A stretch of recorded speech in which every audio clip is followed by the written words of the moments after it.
Ma Vishnu Padaya Krishna Prastaya Bhutale Shimate Bhakti Vedanta Swami Niti Namine.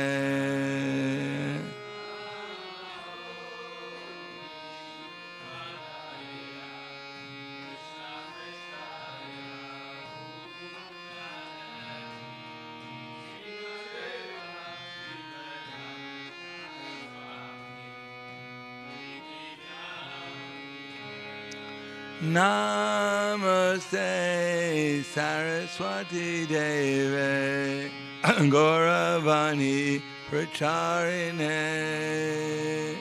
Nirvisesa Shunyavadi Paskatyade Satarine.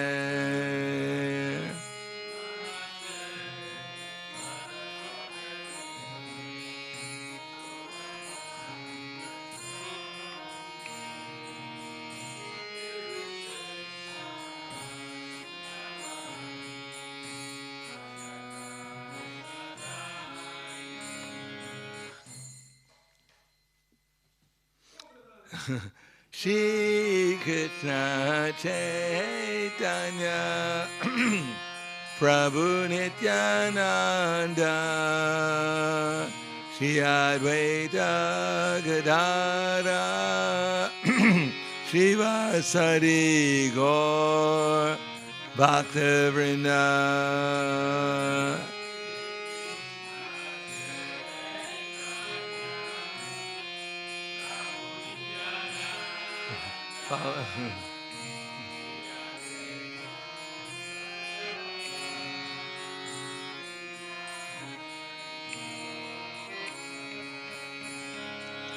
Jaya Shri Krishna Chaitanya Prabhu Nityananda Shri Advaita Gadadhara Shivasari Gaur Bhaktavrinda.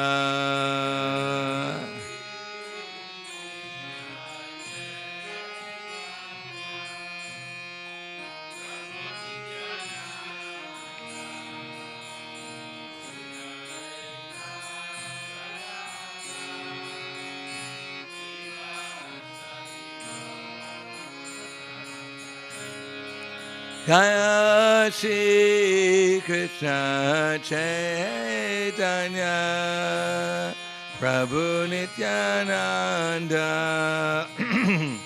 Shri Advaita Gadadhara Shivasari Gaur Bhaktavrinda.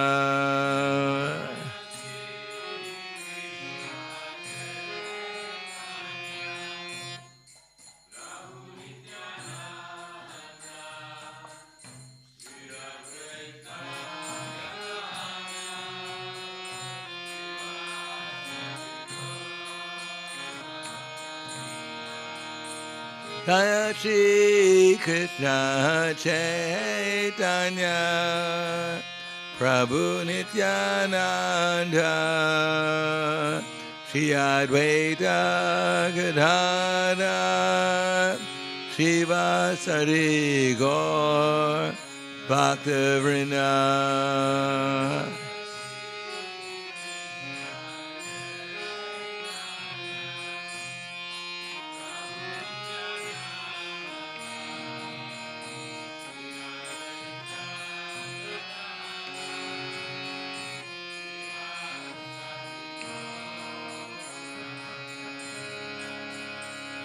Hare Krishna, Hare Krishna,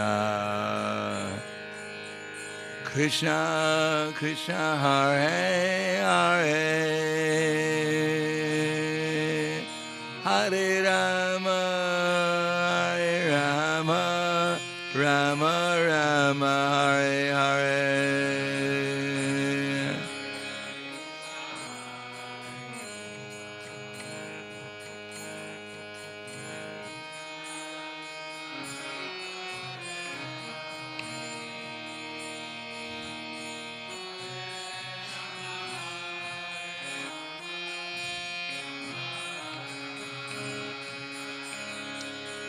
Hare Krishna, Hare Krishna, Krishna Krishna, Hare Hare, Hare Rama, Hare Rama, Rama Rama, Hare Hare.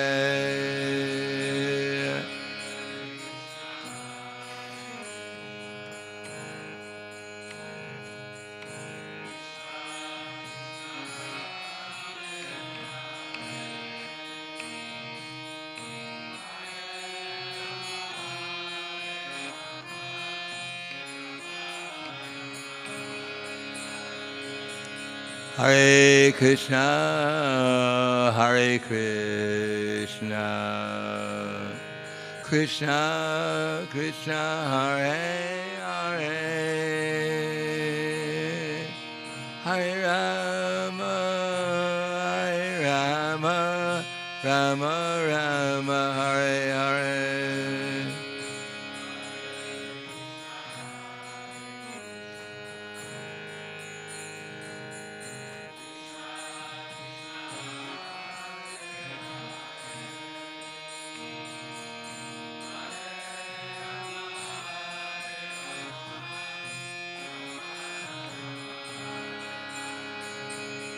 Hare Krishna, Hare Krishna,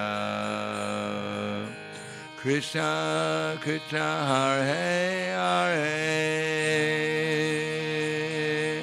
Hare Rama, Hare Rama, Rama Rama, Hare Hare.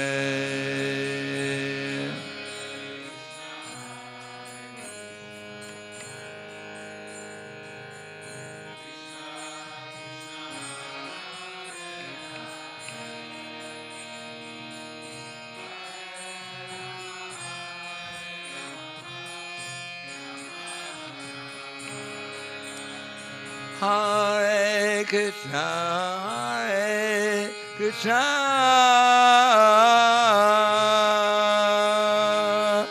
Krishna Krishna, Hare Hare, Hare Rama, Hare Rama, Rama Rama, Hare Hare.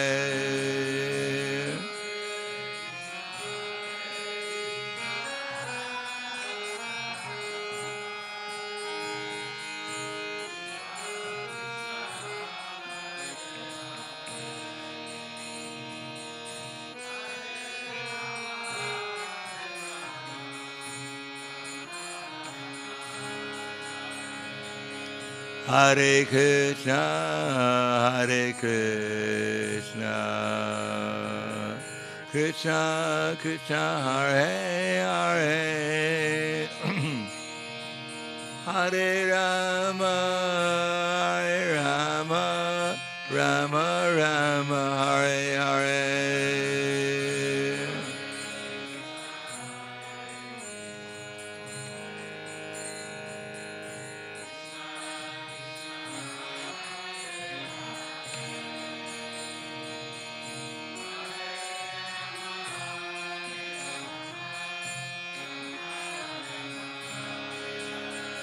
Hare Krishna, Hare Krishna, Krishna Krishna, Hare Hare, Hare Rama, Hare Rama, Rama Rama, Hare Hare.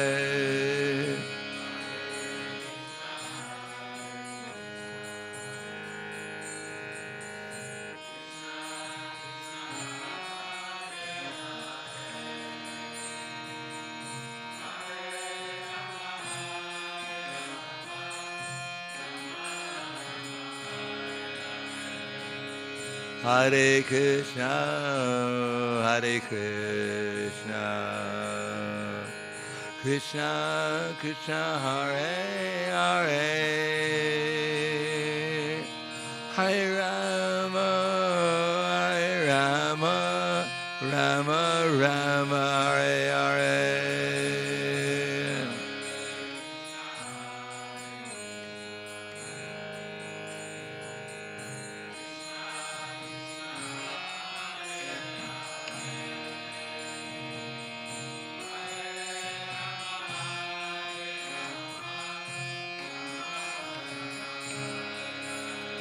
Hare Krishna, Hare Krishna, Krishna Krishna, Hare Hare, Hare Rama, Hare Rama, Rama Rama, Hare Hare.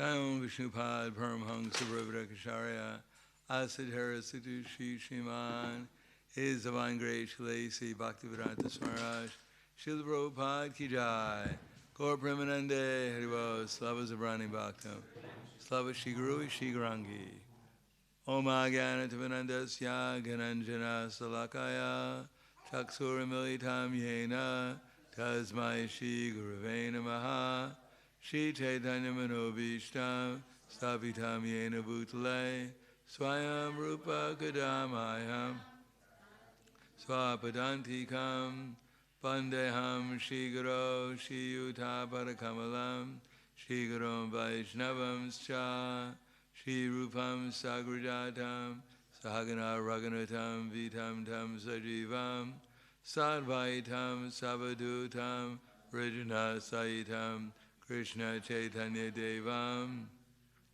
Shri Radha Krishna Padan Sahagana Lalita Shri Vasakans Vitam Scha Hey Krishna Karna Sindhu Dinabando Jagatpate Gopesha Gopika Kanta Radha Kanta Namostute Tapta Kanchana Gaurangi Radhe Vrindavaneshwari Prishubhanu Sudadevi Pranamami Hari Priye Panchakapa Trivyasra Kripa Sindhu Vyevacha Patiranam Bhavanebhyo Vaishnavebhyo Namo Namaha Shri Krishna Chaitanya Pranityananda Shri Advaita Gadadhar Shivasati Gaur Bhaktivinoda Hare Krishna Krishna Krishna Hare Hare Hare Rama Rama Rama Hare Hare Om Namo Bhagavate Vasudevaya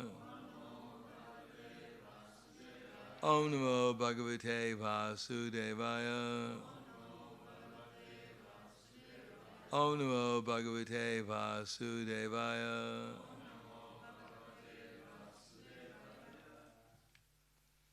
Bhagavad Gita as it is, chapter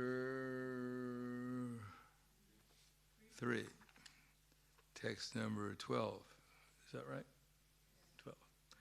Ishtan Bhogan Hivo Deva Tasinte Yagya Bhavita Terdatan Apradayavyo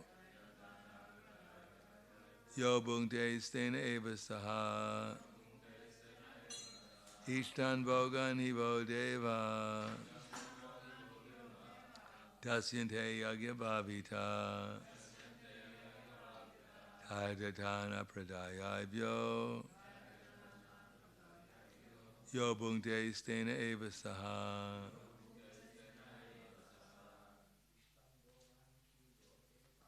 Ishtan Bhogan Hivo Deva Tasyante Yagya Bhavita Tardhatana Pradayabhyo Yo Bhunte Stena Eva Saha Ishtan Bhogan Hivo Deva Sante Yagya Bhavita Tardhatana Pradayabhyo Yo Bhunte Stena Eva Saha Ishtan Bhogan Hivo Deva Tasyante Yagibhavita Terdatana Pradayabhyo Yo Bhungte Stena Eva Saha. Mataji's. Itan Bhogan Evo Deva Tatsante Yagibhavita Terdatana Pradayabhyo Yo Bhungte Stena Eva Saha. Ishtan, desired. Who's translating? You are. Good. Bhogan, necessities of life. He certainly, va, unto you, Deva, the demigods, Dasyante, will award, Yagabhavita, being satisfied by the performance of sacrifices. Tai, them, datan, things given, apradaya, without offering, evya, to these demigods, ya, he who, bhungte, enjoys, stena, thief, eva, certainly, saha, he. Translation and purport by His Divine Grace, A.C. Bhaktivedanta Swami Srila Prabhupada. In charge of the various necessities of life, the demigods being satisfied by the performance of yajna, sacrifice, will supply all necessities to you. But he who enjoys these gifts, such gifts, without offering them to the demigods in return, is certainly a thief. Please repeat. In charge of the various necessities of life,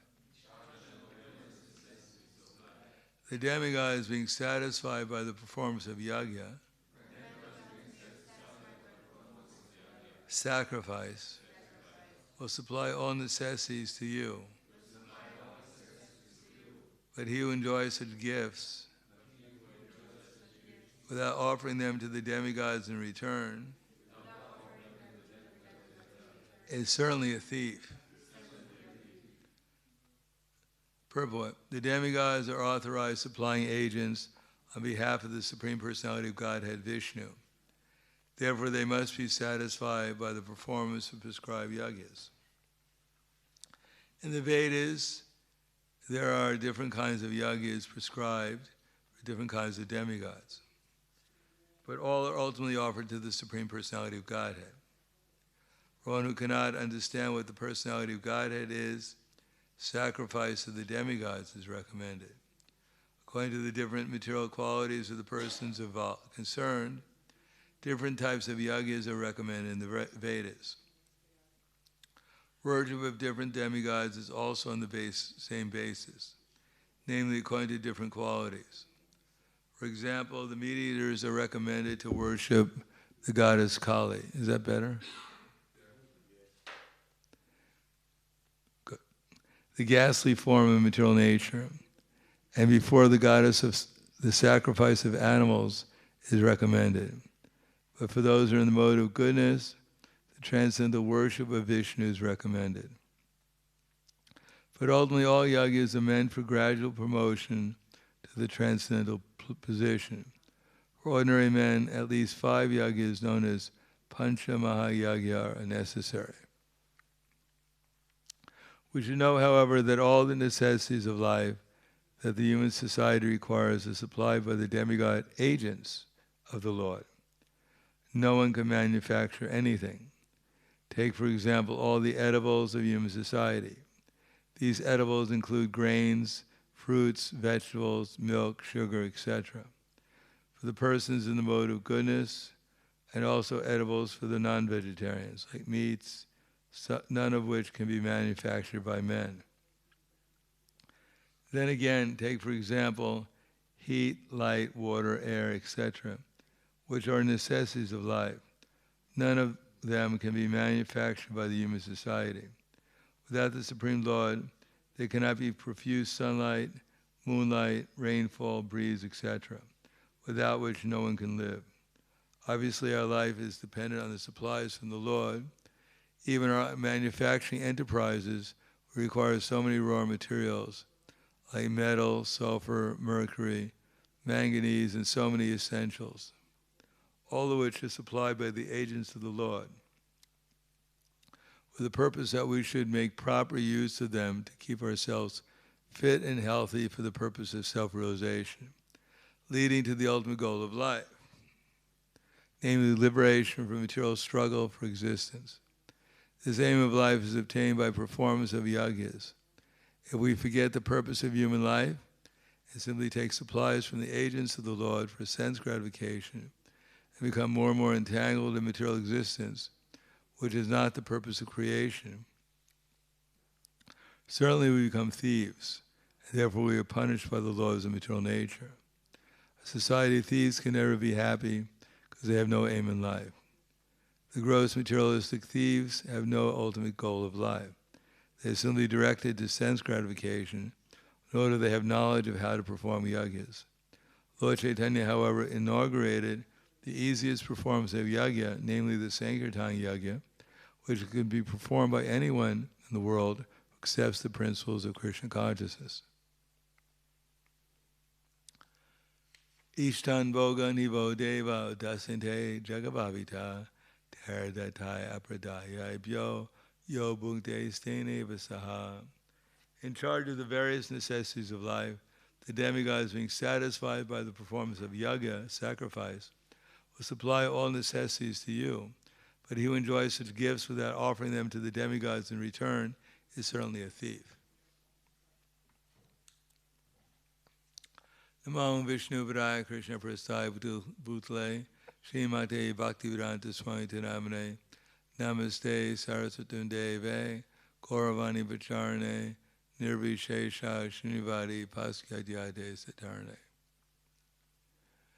There are different levels of reality, perceivable reality, according to the particular consciousness of the person who's perceiving. Just like if two ants got together and they saw someone in the temple, they'd speculate, what is this? Is this a demigod? Is this person real? We heard that there are people walking around in our land. They call this ant land. And they appear to be like demigods. Another ant says, I don't believe it. I've never seen them. No, it's true. As a matter of fact, one of these demigods stepped on one of us. And look at this, look what happened to him. How did this happen? Anyhow, the ants generally wouldn't analyze things like that. But if you go and step on an ant, it doesn't sit there and thinking, well, you don't exist. Whatever is going to come down on me doesn't exist. Immediately runs away, unless it's completely intoxicated.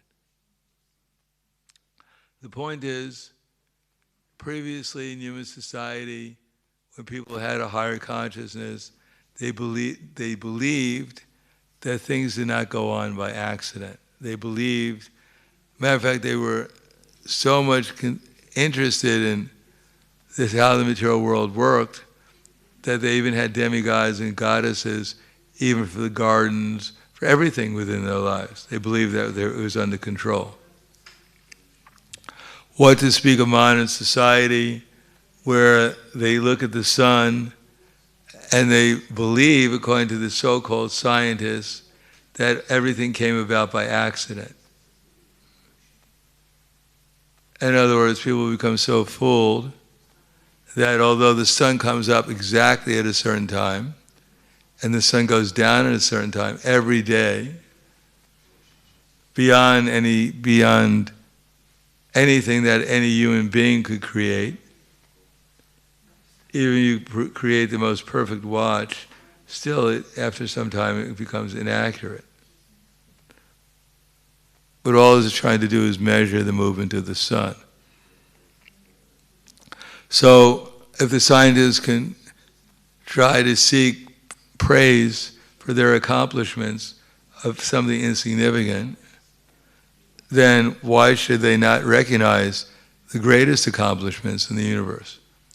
How all the planets, they're moving in orbits, the sun rises at a certain time, sets at a certain time. That no scientist can duplicate that. If they could, let them create a second sun and put it over the North Pole and help out the Eskimos. Even if they can't create such a big sun like we have every day, at least let them create a little sun to put it over the North Pole. But they can't do that. All they can do is be envious of the person who created the sun. Or if they say it came about by accident, then an accident means that there's no intelligence behind it. So if they were so intelligent they figured out it became by accident, what is the proof? Can they create another accident to demonstrate that the sun came about by accident? They can create another accident so we have another sun. They have no proof. Science means that they have evidence. But what evidence do they have for some accident that created a universe? Let them show by accident that even one little grain of sand can come about by accident. Let them demonstrate that. No, all around they can see that the so-called accident is inconceivable. All they can do is talk all kinds of scientific jargon. Like if you cut your finger, they'll write out 50 different chemical processes by which one chemical transforms to another to bind up the wound and heal it. But they can't duplicate it. All they do is kind of like discover an endless, mysterious process which they never find the end to, by which things go on. All they can do is kind of label things. But at the end of the day, they can't really duplicate it. Can they, as we take a machine, make a machine, where one end you put in grass and the other end you get milk? Can the scientists create such a machine? But Krishna created a machine like that. It's called the cow. You put grass in one end and out the other end and comes milk. So who's the better scientist? Can they make a machine in 8,400,000 different machines? When they get together, they make little machines? And those little machines grow up and they make other machines? No, they can't do that. But Krishna has done that. In 8,400,000 species of life, male and female machines, they get together and they make other little machines. They grow up and they produce more machines. So the point is, if we can't even see what's going on right before our eyes, for instance, that there are intelligent people controlling the universe, is not all going on without any intelligence. And that unless the scientists look through their telescope and see some planet and then give it a name, the planet doesn't exist until they see it. Until they give something a label, it doesn't exist. So what we're facing is a bunch of people who control the educational system, who have dumbed everyone down, so the most obvious things they don't believe anymore. Therefore, by modern education, even to understand that the body is changing, but the self within the body, the person who's conscious of the body, is not changing, people have become so foolish they can't even understand that. They can't even understand their own existence. What to speak of understanding anything else? So what do we expect if people can't understand that the most obvious thing, that their own existence, they can't understand that they exist, and their existence is not disappearing due to the fact that everything else in this material world is changing. Do you think you were a different person yesterday? There's a different soul in the body yesterday. Of course, our experience changes, but the person who's having the experience is not changing. And if we can't understand that, what to speak of understanding anything else, including the fact that there are persons in the universe who are moving the planets, providing us, for instance, the air, the water, etc. Can the scientists make even one blade of grass? And even they spend billions and trillions of dollars trying to make a blade of grass. What would be their credit anyhow? There's billions of blades of grass everywhere, trillions. So I can give you a whole handful of grass. Will you give me €1 billion? If I give you a handful, why so much endeavor to make one blade of grass, which they can't even do?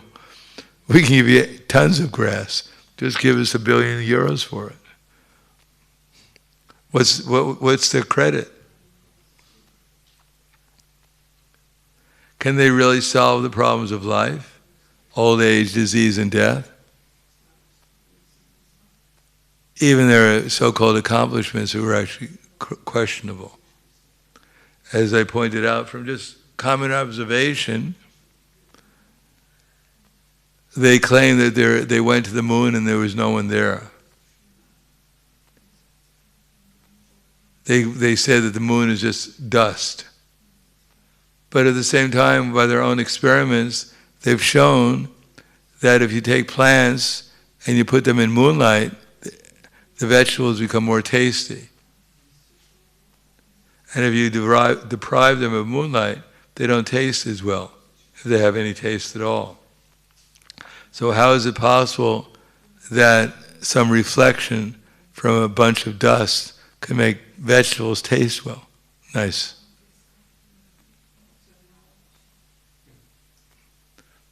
We can give you a whole handful of dust, and you can put it in a room and sprinkle it on the plants. Or try to reflect light off of dust. The noon plant is just a bunch of rocks and dust. Then how is it reflecting light so nicely? How is it possible? Take a rock, just and with dust, and shine light on it. See how much reflection you get from it. So even common sense people don't have. They've accepted this fairy tale, science fiction, that's fed to them in the books, and they take it as reality. And yet, it's obvious when you have something logically and scientific and systematically controlled, only people do that. Only intelligent living beings. You can take a monkey, which is also alive, and have it write a book. Try to write a book. Try to put a million, billion, trillion monkeys on typewriters and let them type and see how long it's going to take before they come up with the complete works of William Shakespeare. Are they going to be able to do it in 1 trillion years? No, of course not.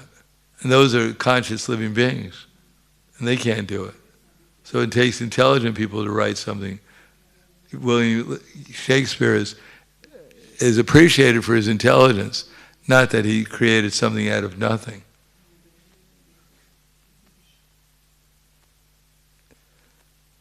Of course, nowadays people become so foolish, they take paint and they just throw it on a canvas, like a monkey. If a monkey does it, they have a monkey. And that becomes a valuable piece of art. Worth as much as the Mona Lisa or some other artwork.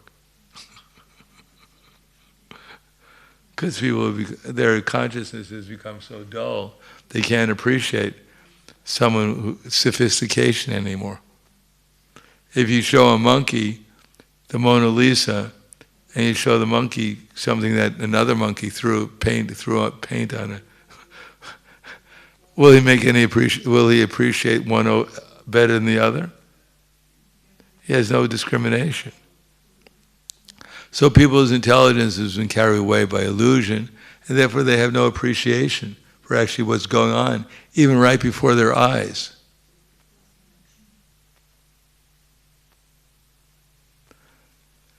But on the other hand, that's the chanting of Hare Krishna is supposed to give people intelligence, and so that they can just see the obvious that we're not this body, see the obvious that this world is controlled by intelligent beings.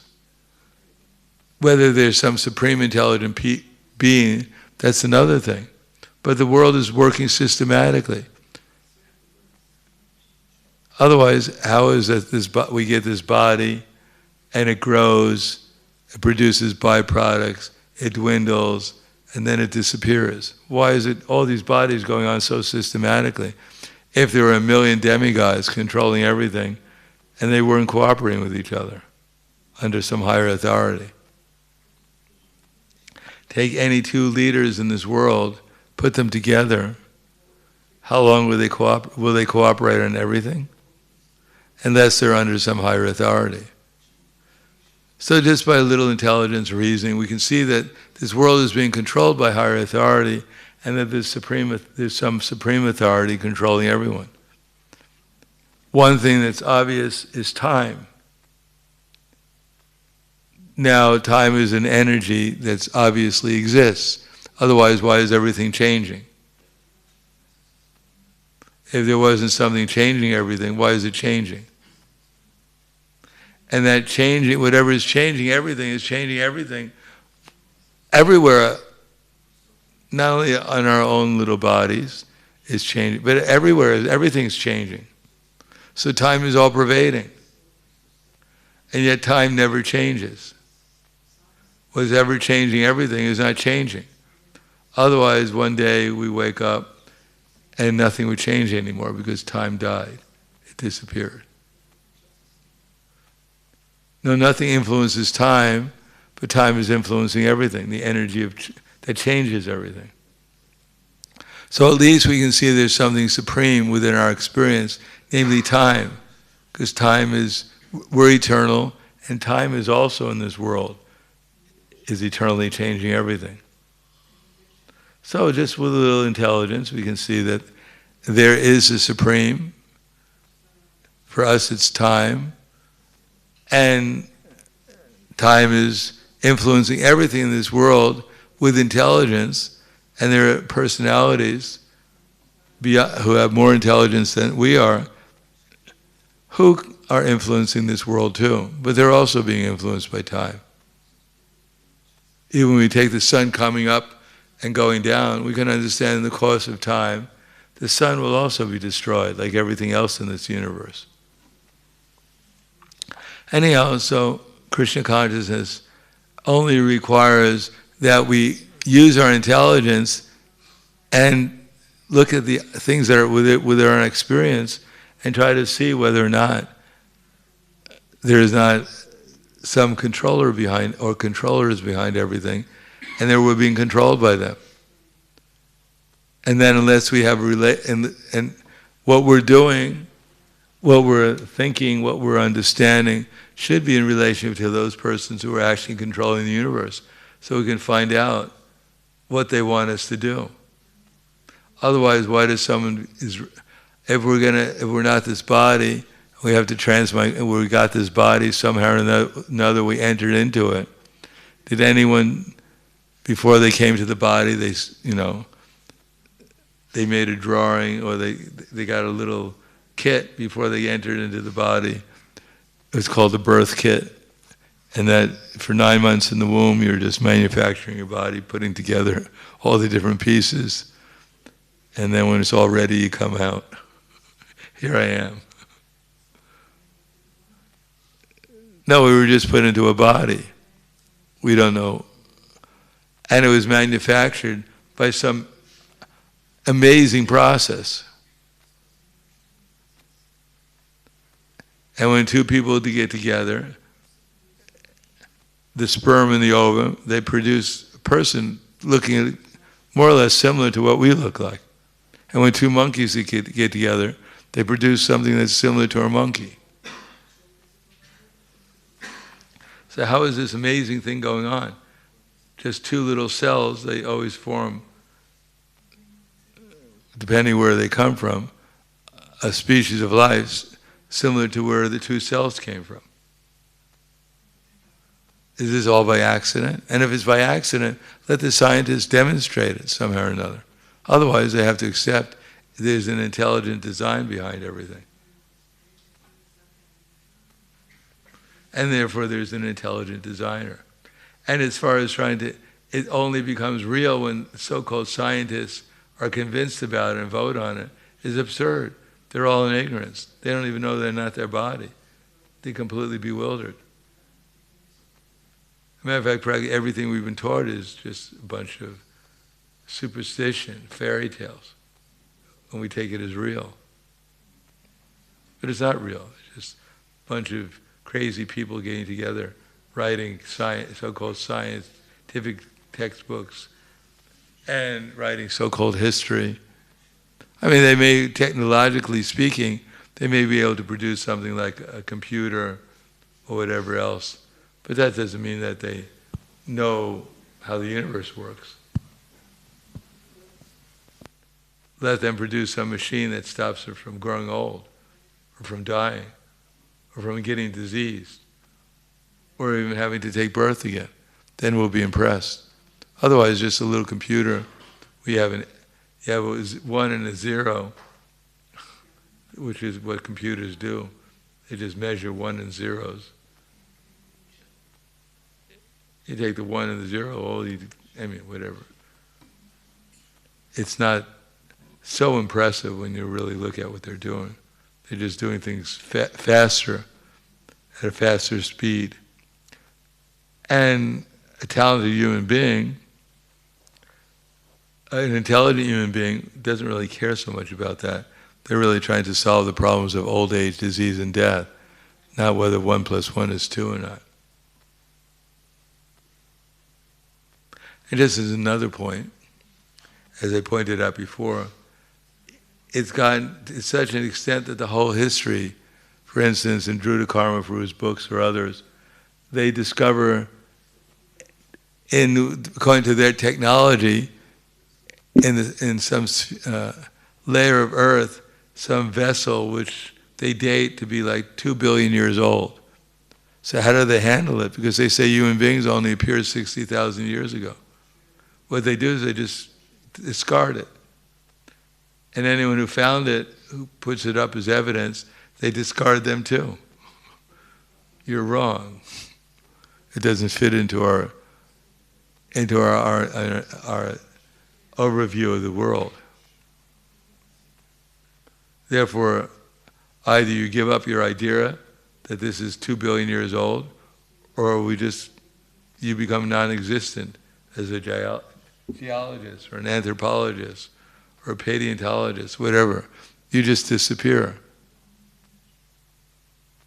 So there's so much evidence that the scientists are just coming up with some concocted theories. Even one of the most obvious things is these cathedrals. As I pointed out before, has anyone ever been in a cathedral where the ceilings are like 30 meters high? And the doors of the cathedral are like, 6 meters high. So who is it made for? If you're only 2 meters high, why do you need a cathedral with doors which are 6 meters high or more? And if you walk inside, they're all so elaborate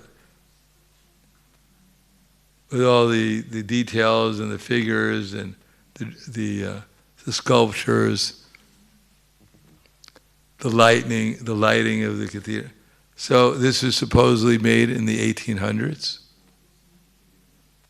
200 years ago, these huge cathedrals. How is it possible? They had no roads at that time. They had no transportation. They had no tools. How do they bring these massive amounts of structures? And how could they have, if they have no machines to do it, how do they do it? How do they construct them? And how could it only be taken a few years to do it? Where do they get the materials from? Where do they get the artists from? And it's all over the world. These Capitol buildings, these architectural buildings. And why can't they do it now with all their power machines and all their instruments and their roads to get the material? Why they can't duplicate it? All they do is build boxes. So obviously there's one photo I saw of San Francisco with all its elaborate buildings. The only difference is that it was taken in the 1800s. The only difference is that there was absolutely no person, there was no living entity in the photo, except for the person who took the photo. And there was a horse, and there was a horse there that he came in, a horse and carriage that he came in. Otherwise, it was completely devoid of any life, any personality. So how is that possible? Did everyone take a vacation when he took the picture? The whole city? Or we don't really know where these buildings came from, who made them. How old are they, actually? The Ark of Triumph, how old is it actually? They say it was made a couple of 100 years ago out of stone with all these elaborate decorations on it. But actually the wear on it is from stone, would be thousands of years old. Anyhow, it doesn't add up. But then again, we're not taught that things should add up. We're taught just blindly accept what the authorities say, or else you won't get your degree. If you don't get your degree, you won't get a job. If you don't get a job, you won't eat. If you don't eat, you'll disappear anyhow. We don't have to worry about your opinion, your so-called knowledge. Because we print the money up and we hand it out to people who accept us, not people who defy us.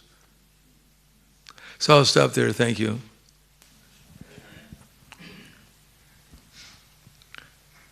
If you defy me, you won't get any prashadam.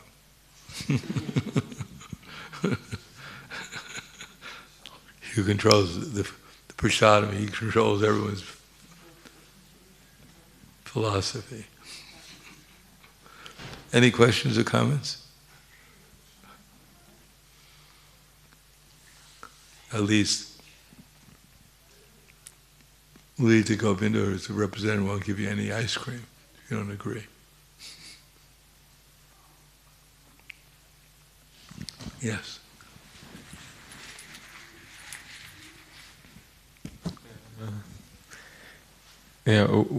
Question is what can be done, because there's so many people who are brainwashed. So, well, Prabhupada said if you light a match in a dark room, then the darkness can't put the match out. All we do is have to distribute Prabhupada's books and the holy name and give people prasadam. And those who have some brains try to explain to them. Otherwise, that's all we have to do.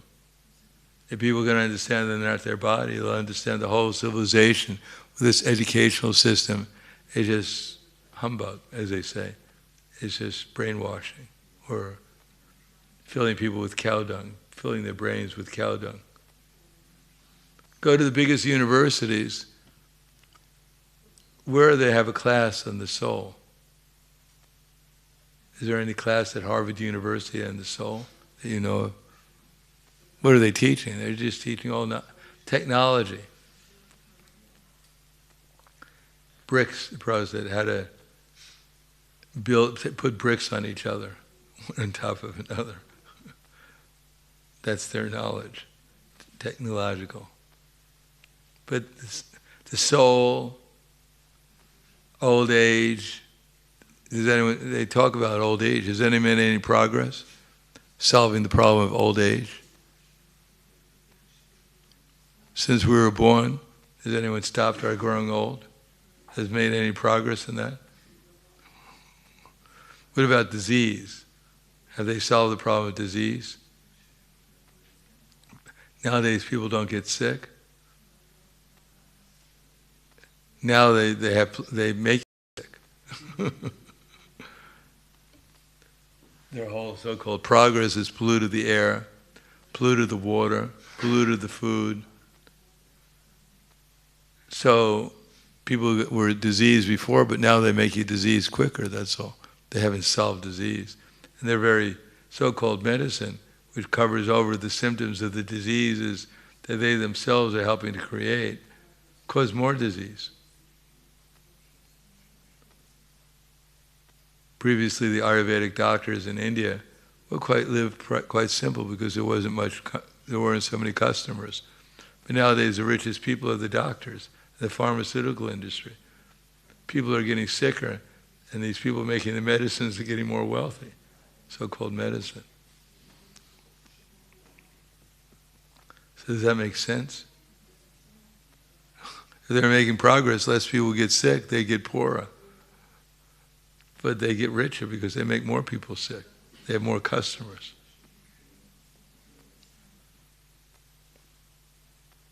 So what to do? Chant Hare Krishna, distribute prasadam, distribute this literature, and try and follow it ourselves.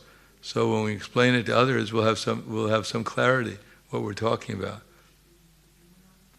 We won't get embarrassed. Oh, we believe in the soul. How quaint. We believe in karma. How religious fanatic. That you're going to get a reaction for what you're doing. We believe in demigods. That they're actually controllers of the universe. What to speak of God? We even believe in God. We're so reactionary. We even have a faith in God, that there's a God that exists. And it's not us. So we should be convinced, and we should try to help give people the opportunity that they can experience something themselves. Especially through the loud chanting of Hare Krishna, and for those who have some intelligence to read these books and take prasadam, so they'll have a healthier body and have a better brain to understand what we're talking about. Anything else?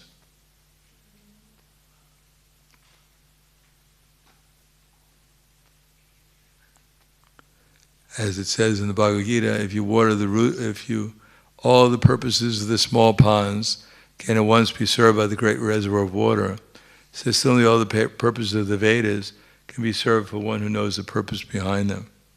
So we're convinced that this chanting, this prasadam distribution, this distribution of transcendental literature, and a cultural revolution of art and music can transform people's consciousness, so they'll wake up and they'll see the deception that's being propagated by modern educational systems.